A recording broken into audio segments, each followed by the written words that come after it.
Hi all, this is Anil. Everyone know how how the dot class file execute and how where it execute in JVM. So now we are going to going brief about how internally the execution flow happen during the execution of dot class file on top of JVM. So this is the screen, and first let us have one Java class file .java file. So in this .java file, let me have here any test.java. So after this test.java, we need to compile the Java class file. So once we apply Java C command on top of this test.java, it will be executed and then it will generate class file. Like we will give the Java C command to compile, and after compiling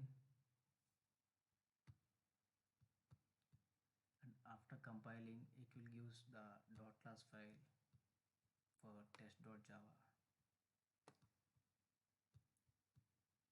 So here this is the normal procedure. Everyone knows that I mean how we will get the class file in Java.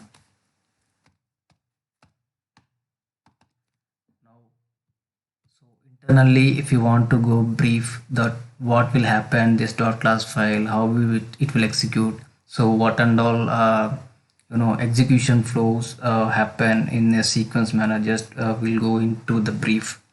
So in this we will have mainly three parts. So in that three parts, like the first one is class loader subsystem.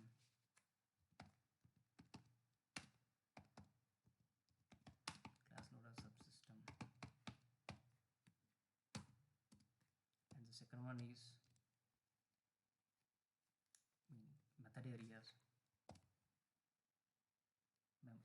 Memory areas. Memory storage area. And the third one is execution engine.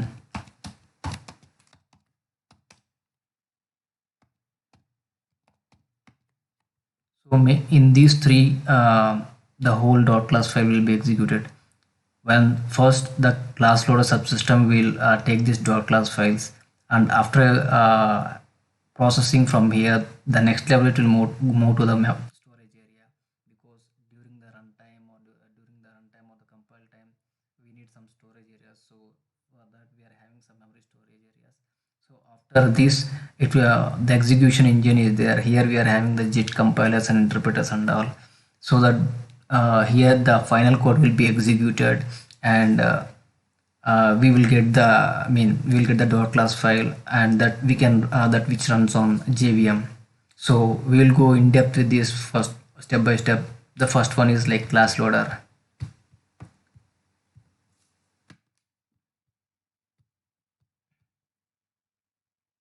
So this is the class. Let me take this as class loader.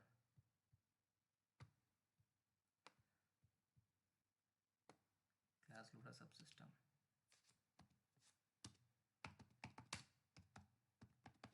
Class loader subsystem.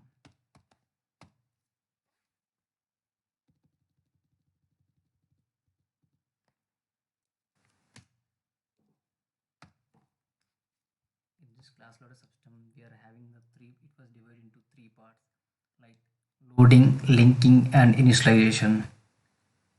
So these three parts play an important role while initializing this class file. After compiling this, it will receive the class file, and during the compile time, it will these three things play an important role. Like the first one is loading.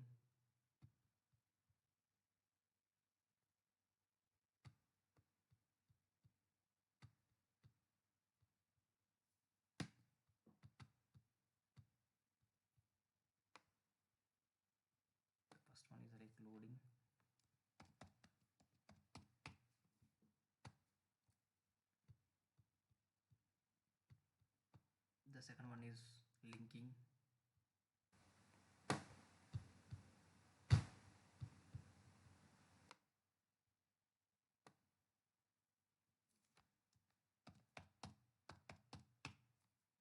And the third one is initialization.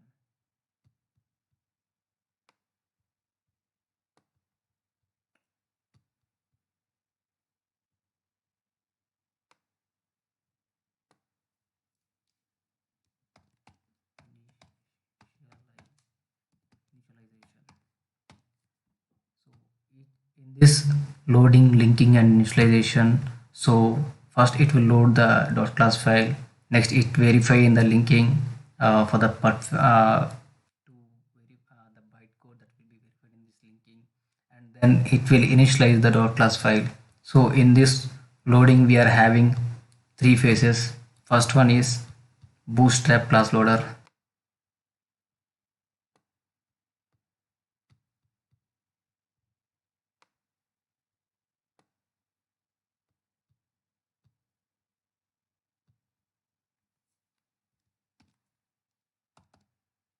Bootstrap class loader.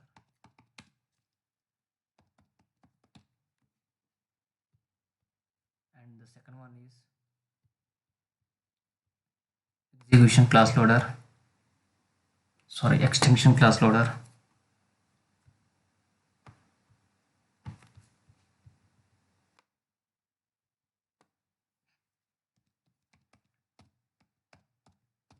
Extension class loader. And the third one is application class loader.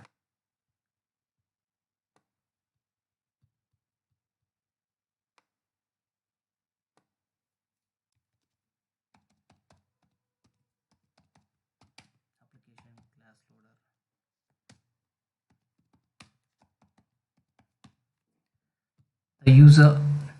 The main user of these three class loaders in this loading system was, so once it received the dot class file, it is the bootstrap class loader.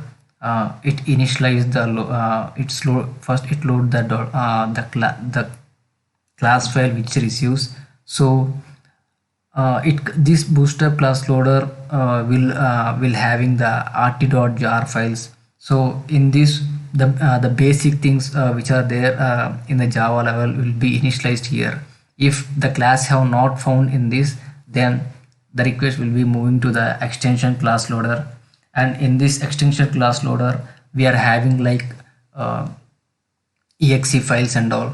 So in these exe files, the libraries which are present, it will verify the class whether it is present in that or not. So that is in that we can those things we can see in this extension class loader.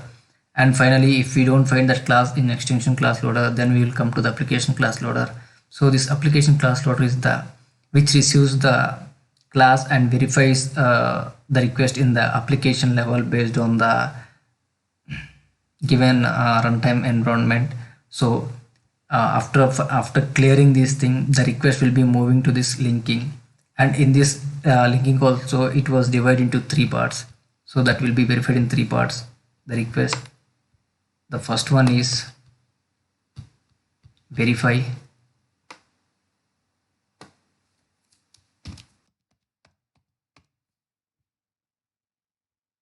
the second one is prepare,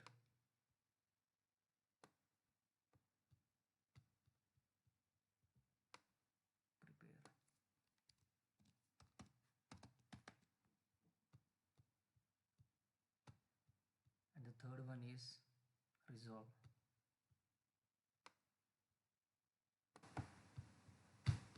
The third one is resolve. So in this three things, after loading this class of this dot class file in the loading section, it will move to this linking. So in this loading section, it follow the hierarchy of delegation hierarchy algorithm. So after this, it will move to this linking, and after that, the dot class file will be first verified in this section. Here it will check the byte code whether it is genuine or not in this verify, and this, and later the request will be moved to this prepare. In this prepare it will be giving the default memory for the static variables, and after that it will be moving to the resolve stage. So if everything is fine, then it will move to the, I mean the request will be moved to the resolve state, and finally it will clear the, I mean execution is linking process, and then it will move to the initialization level. And in this initialization level the static variables will be given, which you are having the default memory area will be given the actual, I mean replaced with the actual memory address and all in this initialization process, in this initialization.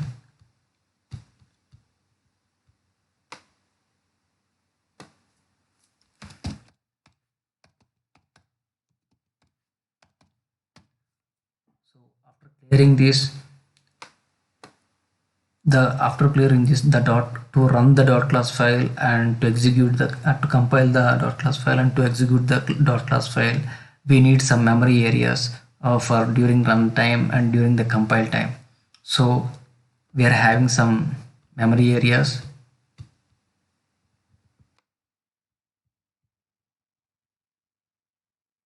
So this is the memory area, let me take.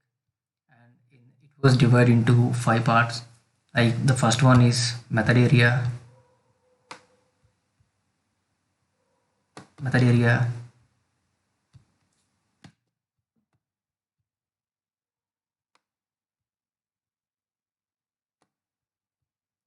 second one is heap area. The third one is stack area, and the fourth one is PC registers, and the fifth one is native method stack area. So these are the 5 method areas which are used to store the values during the runtime and compile time of the class. So let us discuss about first the method area.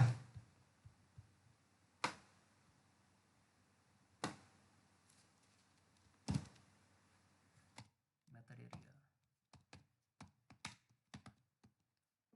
In this method area, first the class level data will be stored in this method area. The first one is class level data.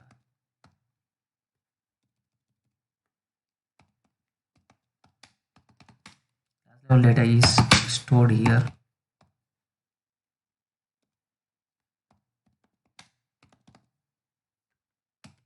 And the second one is the static variables also stored here.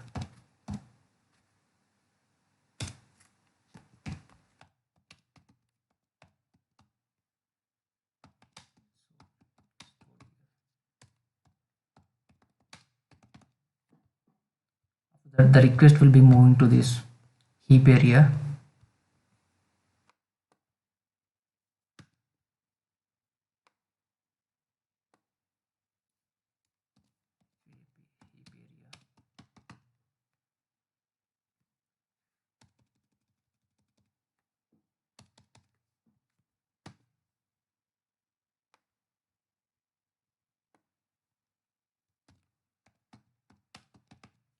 Heap area. So in this heap area,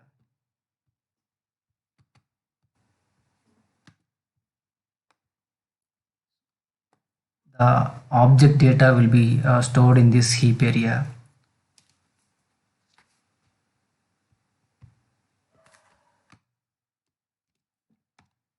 Object data are stored here. And the second one was instance variables. I mean, after creating the object, the instant variables for the object data and all, and the instantable variables which was created, that also will be stored in this heap area.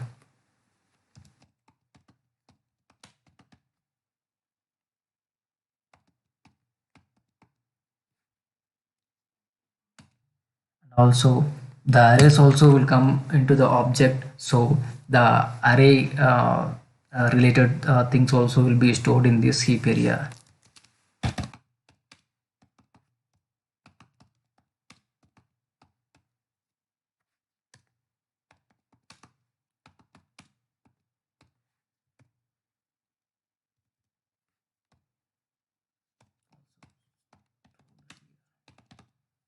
And after that, stack area.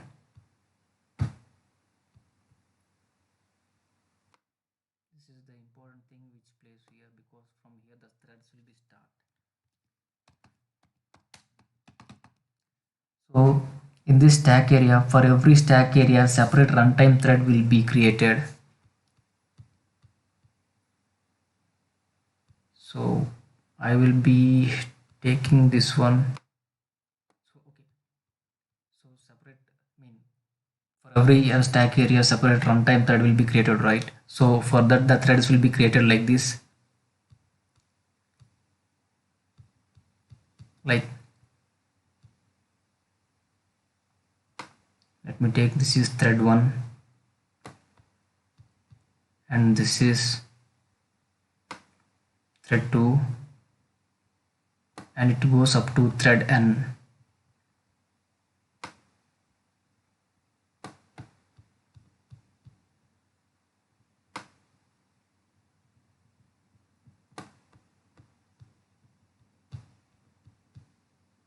Take this as t1 and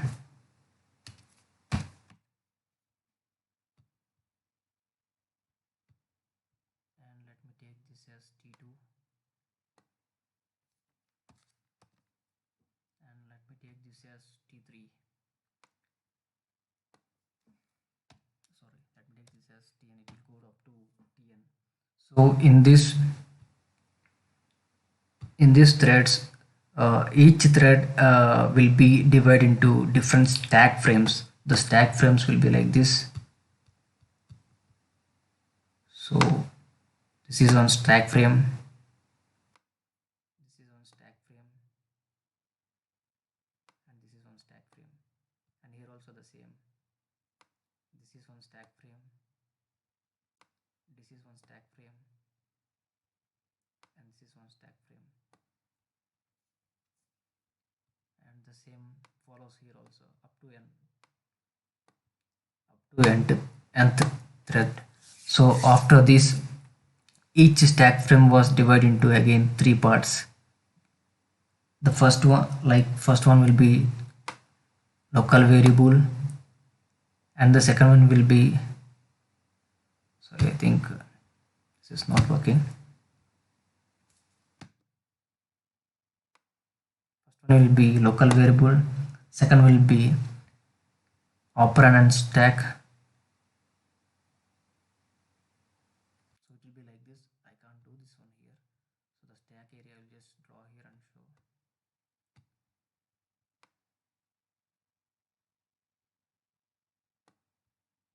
So if it is like stack area, in this we are having, it was divided into, during runtime it will be forming, creating of different threads, like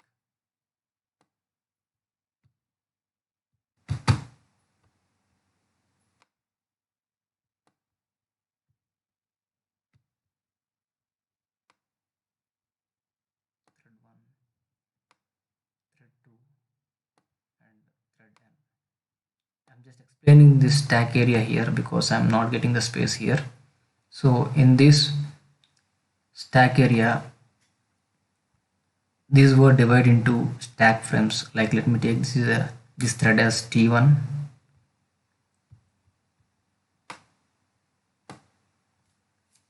t1, and this thread as t2,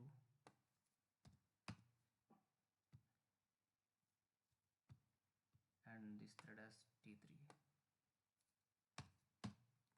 So in these 3 threads, they will be forming again into stack frames. Like, it will divide into stack frames. This is one stack frame, this is one stack frame, and this is another stack frame. So the same will follow for thread 2 also.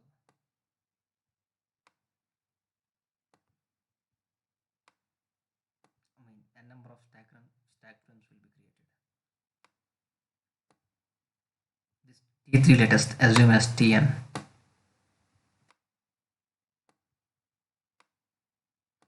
Again, these are stack frames.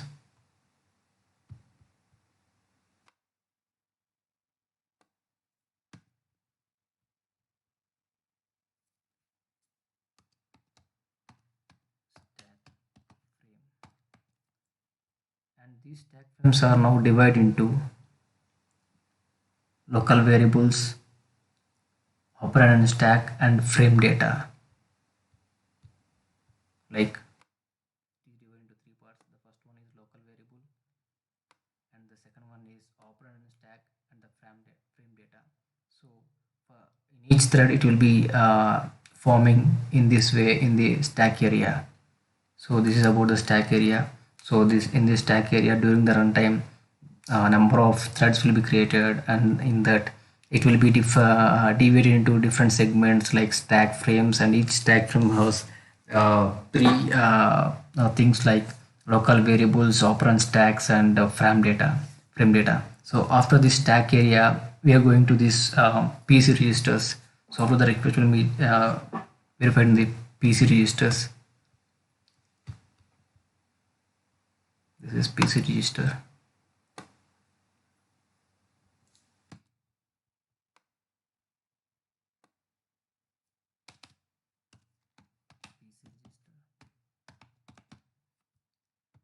And in these PC registers hold address of current execution instruction thread. Once current instruction completed, then it will execute the next instruction thread. So to store the current instruction thread address, we use these PC registers in this method. I mean, in this storage, this memory area. So for this also, for each thread, different for each thread one PC register will be created. So I'm going to draw that one. So this will be one PC register.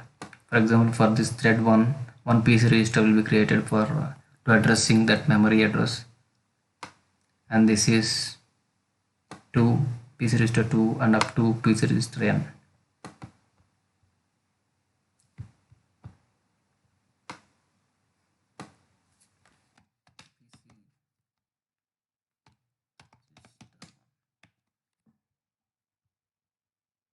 The same it happens here also.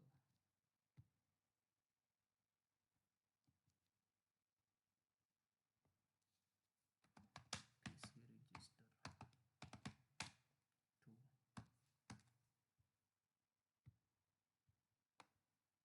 PC register.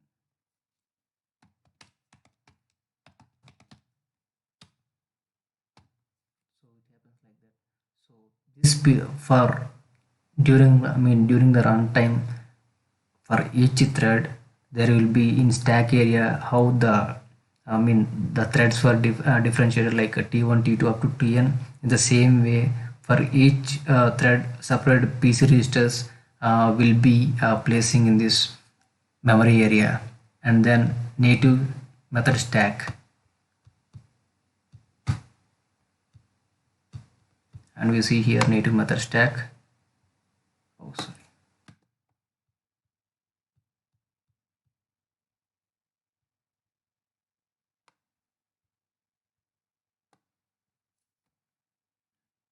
Native methods. So these are nothing, just to hold the native method address and all regarding the dot class file and all. So this is about the method area, how the execution flow that happen in this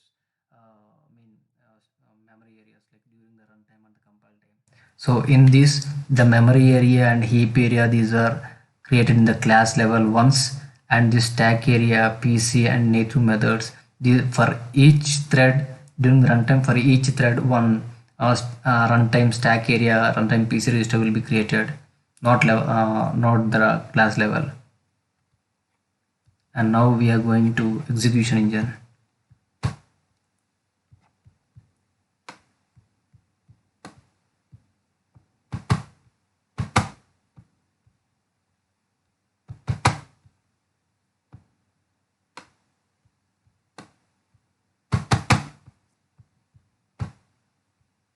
not sure why it is not going there.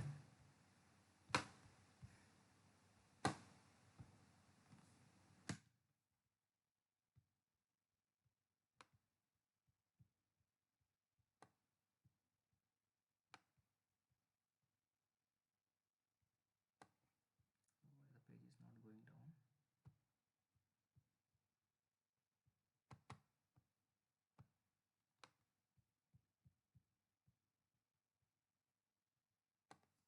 Okay, let me see why it is not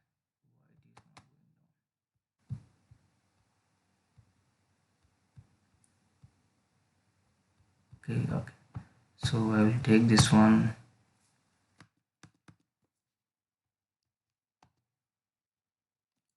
So let me take here only the execution engine. I will be removing these things.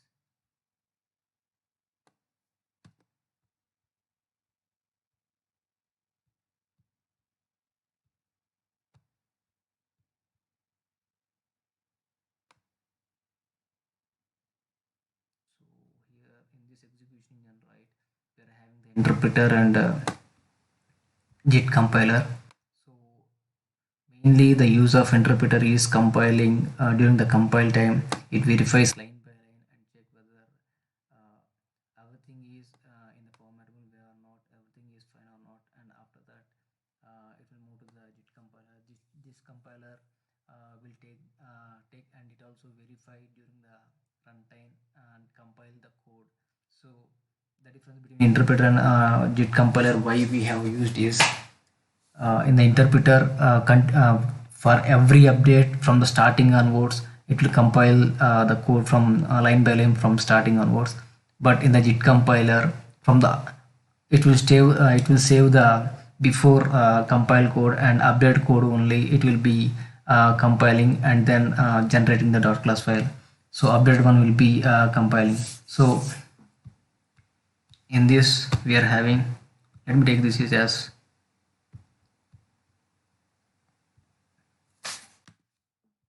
let me take this as execution engine.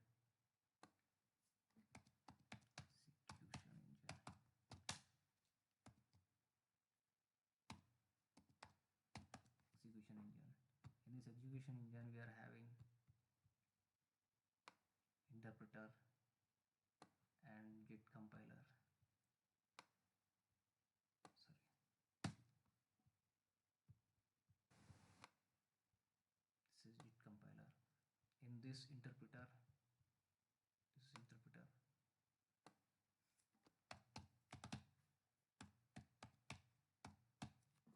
so it compile the code line by line, and then later it will execute the .class file. Okay.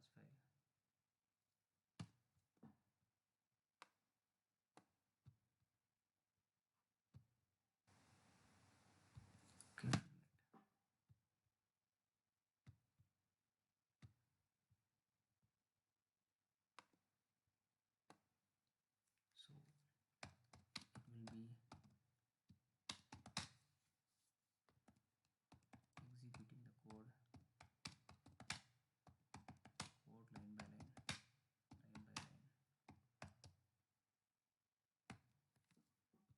and then it will move to the JIT compiler. Here this JIT compiler will receive this. So here is JIT compiler.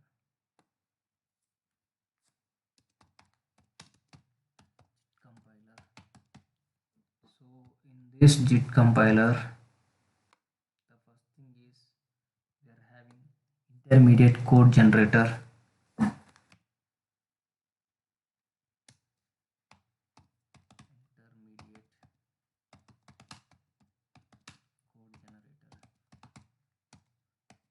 And then the next level it will be the code will be optimizing. Code optimizer will be there. Oh, I just lost it.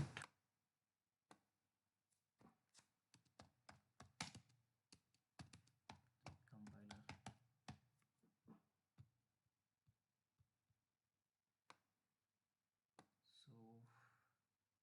One is we are having the intermediate code generator. First it will verify the intermediate code generator.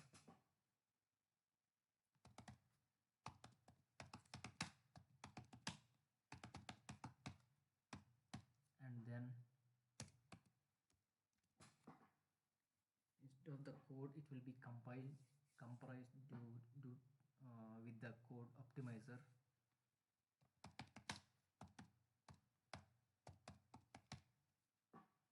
And the third one was target code generator. And this target code generator is used to generate the machine code to native code.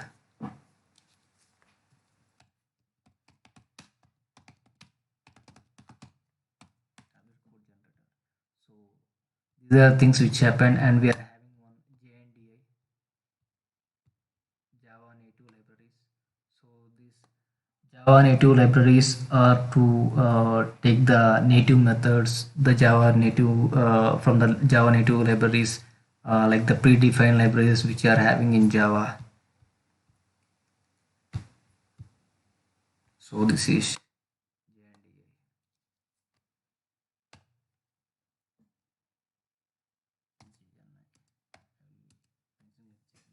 Java native interface. So these are the things that will be happening.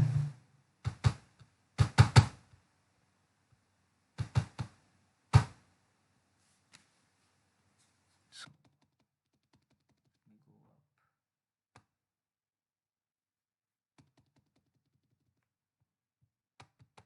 Why it is not going up?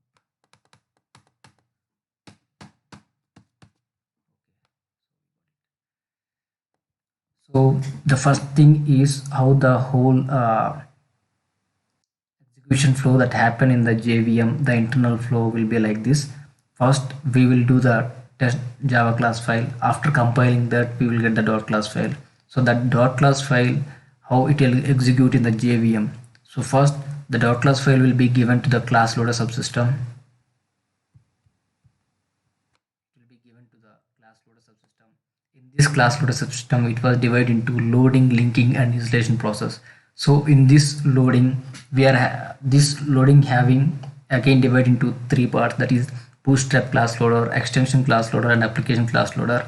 Here we are using the delegation hierarchy algorithm, and in this the bootstrap class loader plays an important role, like the fetching the classes from rt.jar file, and if you don't find the class there, then it will move to the extension class loader, and in this extension class loader verifies the class in the libraries and all, like exe class files. If still it is not found, then it will go to the application class level.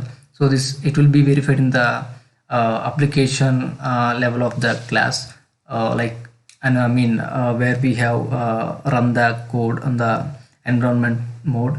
So after this loading process, the request will be moving to the linking. So in this linking, again it was divided into, it will be verified into three parts. First one is verify, next one is prepare, and third one is resolve.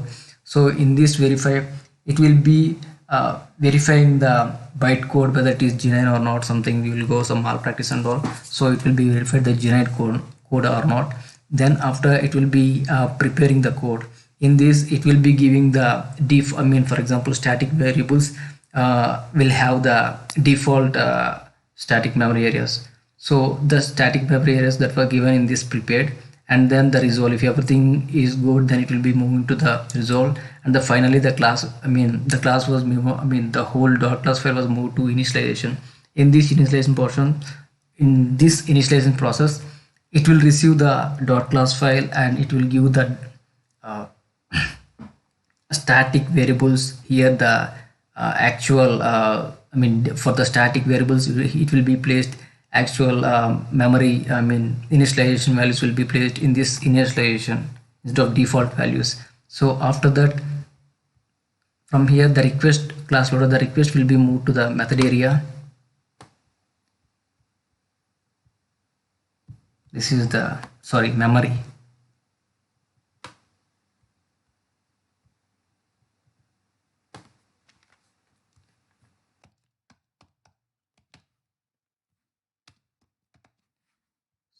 In this memory areas, we are having method area, heap area, stack area, PC registers, and native methods. So why we need this method area in the sense during the runtime of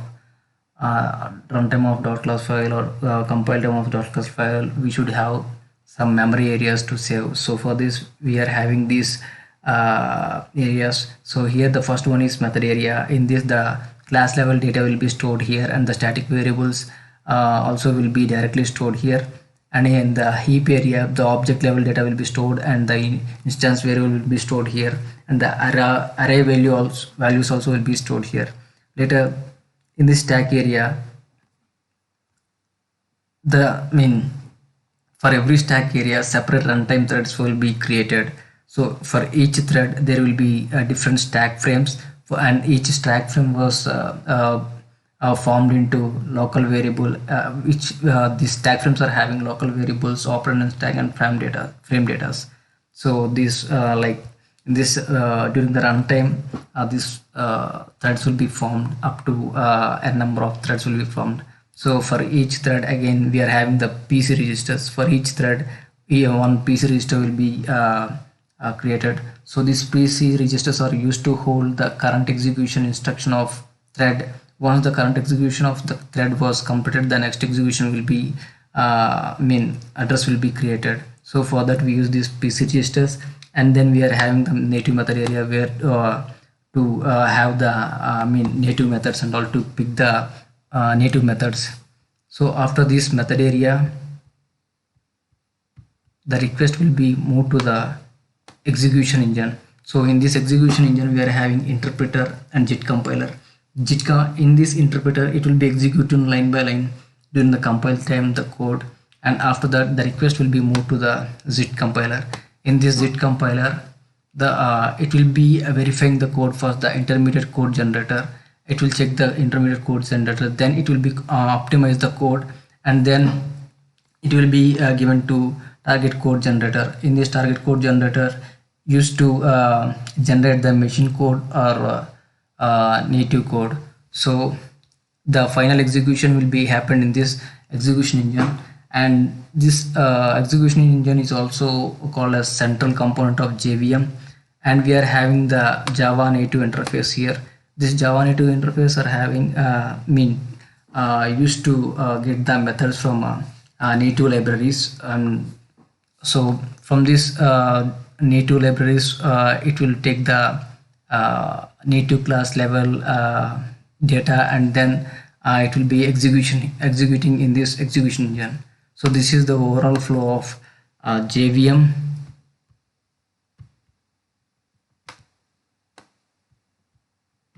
This is the overall flow of JVM.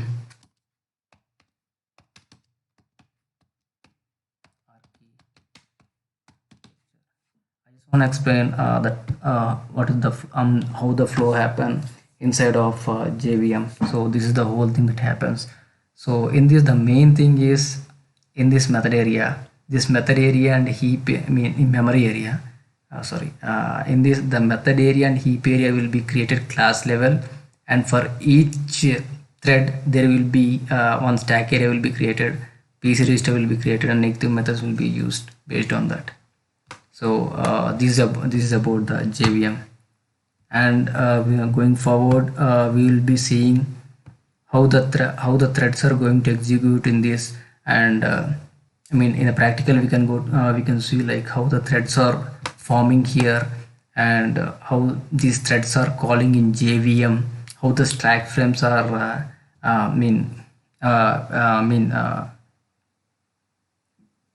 getting the threads and allocating the memory address for these threads. That can be verified in the we will see in next video. Thank you.